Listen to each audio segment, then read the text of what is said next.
Welcome to Emotions and Stories. Today's story is about what if and how choosing one path can make you lose another, but the memories of the lost path will always stay with you. So let's begin today's story, The Forgotten Earrings. It was a quiet Sunday afternoon when Meera decided to clean her attic. The house was early still, with occasional creak of old wood echoing through the halls. She was in her late 50s now, her children grown and living in different cities, her husband away on a business trip. As she climbed the narrow wooden ladder to dusty attic, a faint wave of nostalgia swept over her. The attic was filled with relics of her past. Old photo albums, her children's toys, and boxes she hadn't opened in decades. She pulled out a small wooden trunk tucked in the corner, its brass lock tarnished with age. Opening it, Mira's eyes fell on a delicate velvet pouch. Her heart skipped a beat as she carefully picked it up and loosened the drawstrings. Inside lay a pair of earrings, tiny silver jhumkas with intricate filigree work. For a moment, she just stared at them, memories rushing back like a forgotten memory.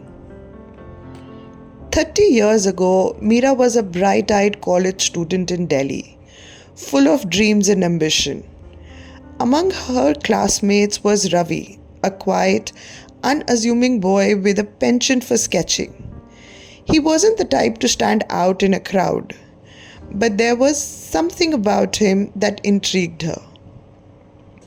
Maybe it was the way he observed the world with such intensity, or the way he seemed content in his own company.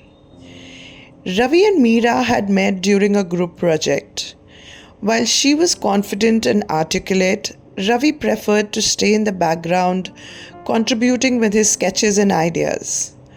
Over time, their interactions grew. He would sketch her in his notebook during breaks, sometimes shyly showing her the drawings.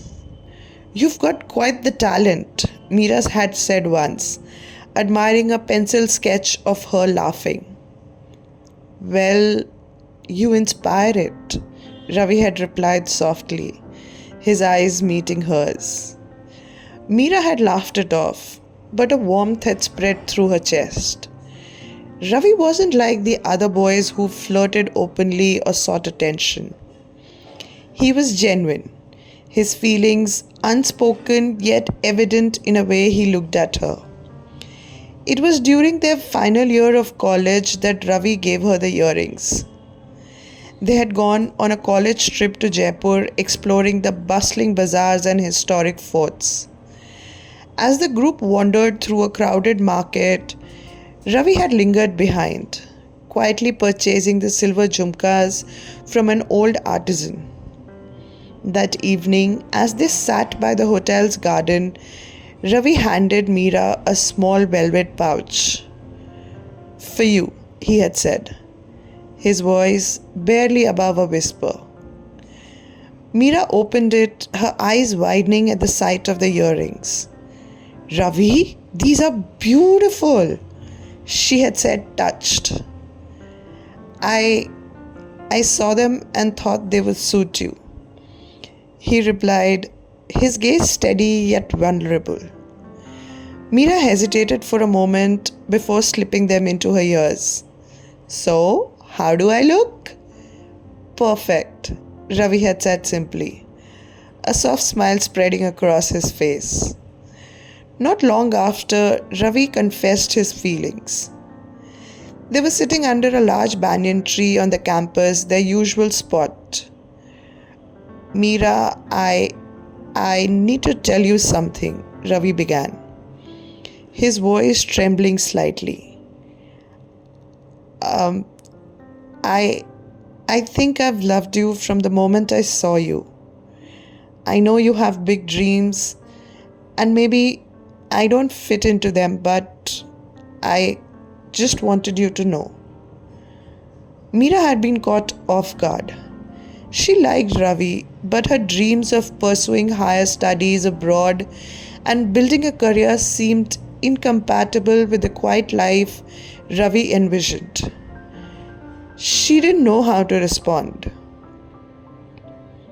Uh, Ravi, you're a wonderful person, she began cautiously. I, but, but I don't think I'm ready for this. Ravi had nodded, forcing a smile. I understand. I just needed to tell you. After graduation, they parted ways. Ravi staying in India and Meera leaving for United States. Life moved on, or so she thought. Sitting in the attic now, Meera ran her fingers over the earrings, tears welling up in her eyes.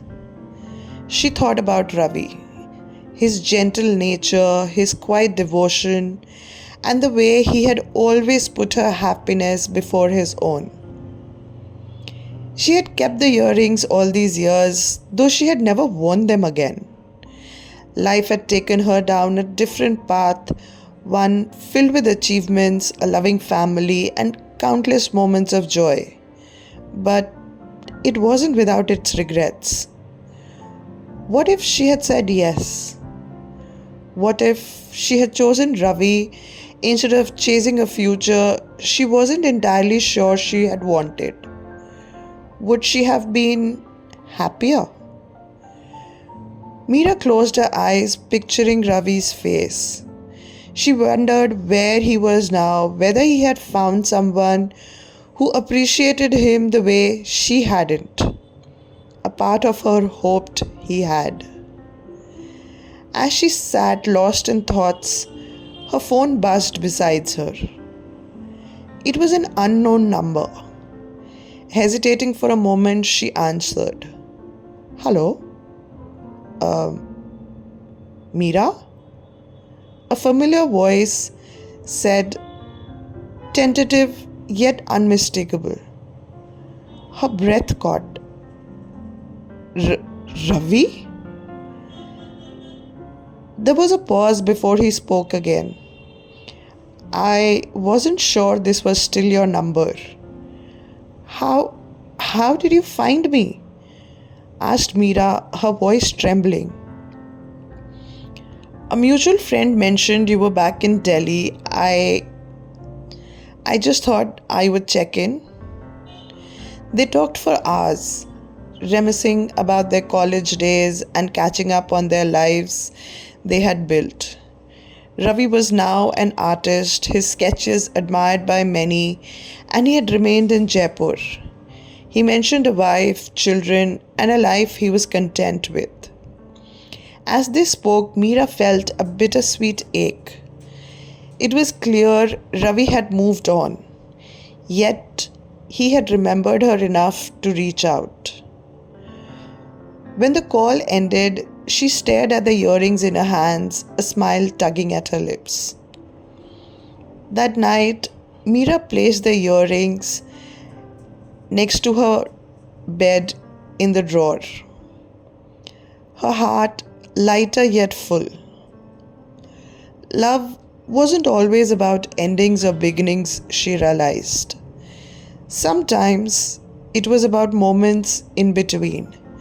The fleeting connections, the what ifs, and the memories that stayed with you. Ravi had loved her deeply, and though she hadn't chosen him, his love had shaped her in ways she hadn't understood until now. Life might not have brought them together, but it had given them something just as precious, a shared story etched forever in their hearts. I hope you enjoyed today's story, and if you've witnessed something this sweet, this bittersweet, do write to us in the comments below. Thank you.